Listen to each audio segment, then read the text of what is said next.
Brazil. 5 World Cups. The most decorated football nation that has ever existed. The country that gave the sport Pelé, Ronaldo, Ronaldinho, and an entire footballing philosophy built around joy and improvisation. And somehow, this same Brazil just stumbled through the single worst qualifying campaign in their history. Not a rough patch. The worst one, ever, full stop. It started right after the disappointment of Qatar 2022, when Tite walked away and the CBF spiraled into a coaching merry-go-round that would have been comedy if it wasn't so embarrassing. Interim bosses, experiments, a brief Fernando Diniz era that produced some of the most chaotic, no-defense football a Brazil side has played in decades, then Dorival Jr. trying to glue the pieces back together while the team kept losing to sides they'd have beaten by 3 goals a decade ago, Bolivia, Argentina, repeatedly. Even a defeat to Colombia that had pundits asking, out loud, on air, whether this generation of Brazil even understood what defending was. And here's the thing, the talent never left. Vinicius Jr., Rodrigo, Endrick, a midfield stacked with names that would start for any club on the planet. But talent without structure is just chaos with better passing range, and that's been Brazil's entire cycle. Under the old 32-team format, with results like these, there's a real conversation about whether they'd have even made the playoffs. They're here because the name still hypnotizes people. The football hasn't backed it up in years. South Africa. There's a version of this story where South Africa's return to the World Cup is purely a feel-good headline, and on a human level, it absolutely is. But football doesn't run on feelings, and Bafana Bafana's path back to the tournament tells you almost everything about how far the program has actually fallen since its peak.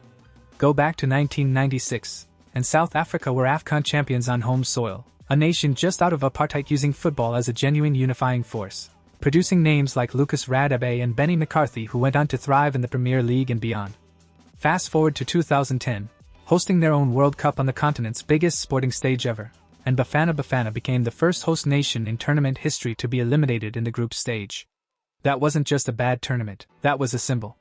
Since then, the talent export pipeline has all but dried up. Look at this current squad and you'll struggle to find more than a couple of names playing regular first-team football in Europe's top 5 leagues. Most of this group is still built around the domestic PSL, a solid league in its own right, but nowhere near the level required to consistently compete with the rest of the planet. They qualified, and that's a real achievement worth applauding. Whether they belong once the group stage draw gets opened is an entirely separate question. Ghana. Ghana's story is the one that stings the most, honestly, because there was a version of this country's football that genuinely scared people. The Black Stars of the late 2000s and early 2010s, Michael Essien bulldozing midfields, Asamoah Gyan scoring against literally everyone, Kevin Prince Boateng adding the edge. That team reached the 2010 quarterfinals and were one heartbreaking Luis Suarez handball away from becoming the first African nation ever to reach a World Cup semi-final. That moment defined a generation, and not in a good way.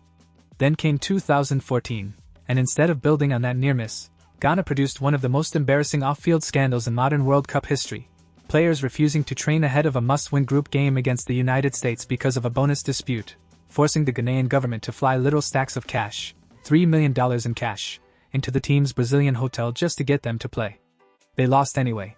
By 2022, the drop-off was complete, another group stage exit, including a gut-punch loss to Portugal that had Ghanaian fans online wondering aloud where the Golden Generation successors had actually gone. The truth is, nobody really replaced Essien. Nobody really replaced Gyan. Ghana shows up to these tournaments now running almost entirely on reputation and nostalgia for a team that hasn't existed in well over a decade, and reputation has never once won a football match. Tunisia. Every tournament needs a team that's technically present but functionally allergic to actually winning anything, and for World Cup after World Cup, that's been Tunisia's entire identity.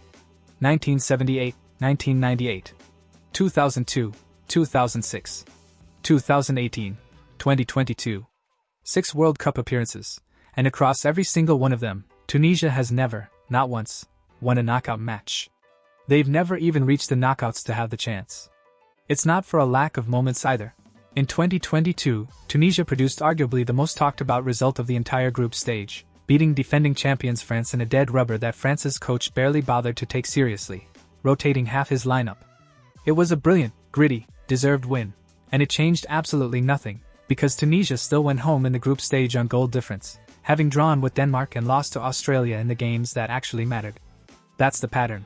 Park the bus, defend with real discipline, occasionally land a famous scalp against a side that's already mentally on the beach, and then exit anyway because scoring goals when it counts has never been part of the plan. Analysts love to call Tunisia gritty, and well organized. And sure, that's true. It's also a polite way of describing a team that's spent nearly 50 years proving that defense without ambition gets you nowhere on this stage. Iraq. If there's one country on this list where the story genuinely deserves a moment of respect before the roasting starts, it's Iraq.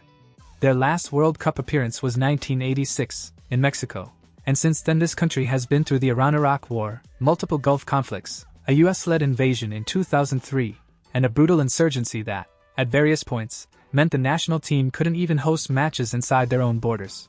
For years, Iraq played their home World Cup qualifiers in neutral countries, Jordan, Qatar, the UAE, because FIFA wouldn't certify Iraqi soil as safe. In the middle of all that devastation, in 2007, with the country still tearing itself apart, Iraq somehow won the AFC Asian Cup, one of the most genuinely improbable triumphs in the sport's history, a moment so powerful it briefly stopped sectarian violence in the streets as people celebrated together. That golden generation never got a World Cup to show for it, though, and decades passed with nothing. Now, finally, Iraq are back on the biggest stage, and it's a story you want to root for on every human level. But let's not confuse a remarkable comeback narrative with actual tournament readiness. This is a squad that spent most of its developmental years isolated from consistent top-level competition, and the gap between incredible journey and competitive World Cup squad is still a real one. Jordan. Jordan's entire ticket to this World Cup can basically be traced back to one tournament, the 2023 AFC Asian Cup, where this country with almost no World Cup pedigree to speak of went on a genuinely shocking run all the way to the final, only to fall short against the dominant Qatar side on home soil. That run, under coach Hossein Amouda, was the single best result in Jordanian football history, and it clearly supercharged belief and momentum heading into World Cup qualifying. But here's the uncomfortable truth hiding underneath that feel-good story. Jordan is a country with a tiny professional football infrastructure, a domestic league that barely registers on a global scale, and a national team that, before 2023, had basically zero history of competing at this level. One spectacular tournament run doesn't erase decades of irrelevance, and Jordan's depth chart drops off a cliff after its handful of standout names. They rode one golden month all the way to qualification. The question now is whether that lightning strikes twice on the only stage that actually matters. Uzbekistan. Uzbekistan has been the AFC's perpetual nearly team for almost 2 decades. Talented golden generations have come and gone, technically gifted, well-coached, occasionally beating regional giants in friendlies and qualifiers, only to choke at the final hurdle over and over again, losing agonizing playoff after agonizing playoff, watching teams with objectively less talent sneak through instead. It became something of a running joke in Central Asian football circles. Brilliant on paper, cursed in practice. This cycle, finally the curse broke. First ever World Cup qualification in the country's history, and there's real, deserved celebration behind that milestone. But qualifying after 20 years of heartbreak and actually being prepared to compete with the rest of the world are two completely different challenges. Uzbekistan's domestic league has improved, sure, but the squad's collective experience against elite, high-pressure opposition remains thin. They finally got through the door, and now they're about to find out the room on the other side is a lot bigger, and a lot meaner than the one they spent 20 years trying to enter. Haiti. Of every team on this list, Haiti's journey is the one that should make you sit back and just appreciate the human side of football for a second. This is a country that spent the better part of the last 15 years dealing with catastrophe after catastrophe.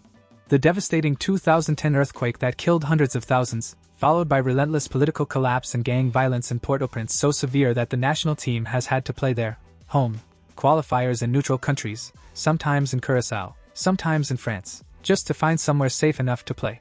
Through all of that, Haiti has still managed to produce flashes of real talent. Forwards like Dukans Nazan and France Di Piero doing enough in qualifying to drag this team across the line against the odds. It's one of the most genuinely inspiring stories in this entire World Cup cycle, full stop, no sarcasm.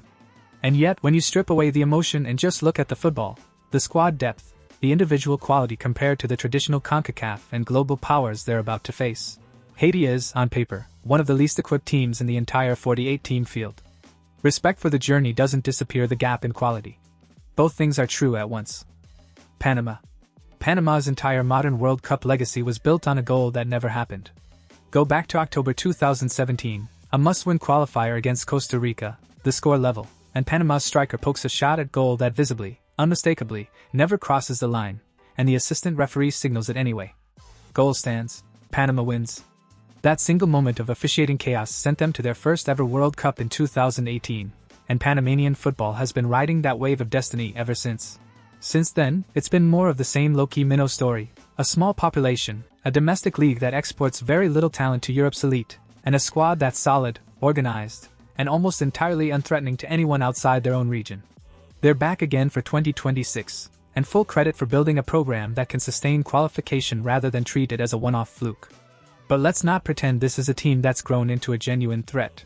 It's a country that got a gift from a linesman in 2017 and has spent every cycle since trying to prove it wasn't a fluke, without ever fully convincing anyone. New Zealand. There is exactly one team that matters in Oceania football, and it's New Zealand, and the reason for that is almost embarrassingly simple: Australia left. Back in 2006, Australia made the switch from the OFC to the AFC specifically because Oceania had become too weak a confederation to provide any meaningful competitive pathway, and the second they left, New Zealand inherited the entire region with basically zero resistance. Fiji, Vanuatu, the Solomon Islands, Tahiti.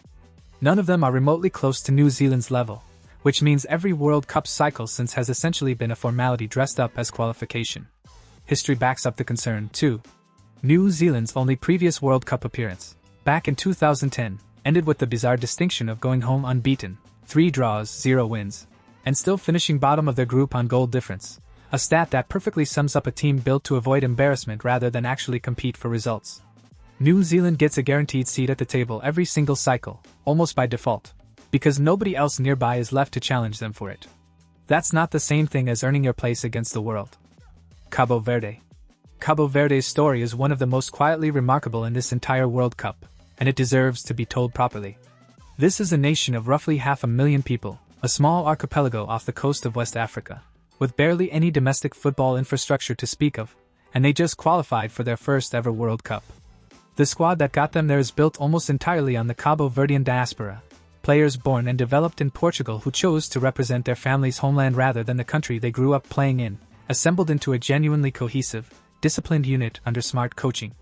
It's a beautiful underdog story, and you'd be a little heartless not to enjoy watching it unfold.